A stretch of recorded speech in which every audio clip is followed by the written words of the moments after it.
के कविता ने आम आदमी पार्टी को 300 करोड़ दिए।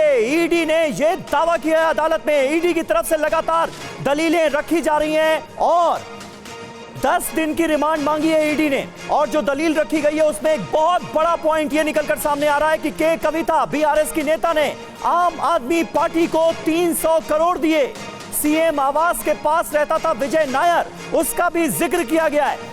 खुद अरविंद केजरीवाल को इस पूरे घोटाले का मुख्य साजिशकर्ता करार दिया है ईडी ने। अब देखना होगा कि इन दलीलों पर अदालत की तरफ से क्या रिएक्ट किया जाता है और क्या वाकई 10 दिन की रिमांड मिलती है ईडी को अरविंद केजरीवाल की। यह देखने वाली बात होगी। एक और बड़ी बात कही गई है कि गोवा चुनाव में शराब घोटाले के पैसे का इस्तेमाल हुआ। पैसे कितने, यह सवाल हर किसी के जहन में था। ईडी का यह कहना है कि के कविता ने 300 करोड़ रुपए आम आदमी पार्टी को दिए। तो ये दलीलें रखी जा रही हैं। घनेंद्र भारद्वाज जी, जिस तरह से ये परतें खुलती हुई नजर आ रही हैं, क्या आपको लगता है आम आदमी पार्टी के लिए बहुत मुश्किल होने वाली है आगे?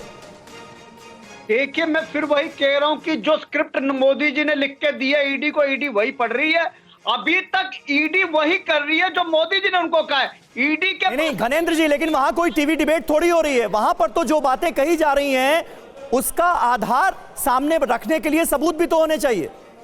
देखिए, वही तो मैं कह रहा हूं कि सबूत के नाम पे ईडी के पास कुछ भी नहीं है। वही लोग हैं, वही गवाह हैं जो खुद एक्यूज थे, जिन लोगों पे खुद मुकदमा दर्ज। तब तो मुझे लगता है कि आपको ईडी के उस बात का जवाब देना चाहिए कि सुप्रीम कोर्ट ने मनीष सिसोदिया की जमानत की अर्जी खारिज की। अब आप इस पे क्या लॉजिक देंगे कि सबूत नहीं देखे सुप्रीम कोर्ट ने इस मामले में?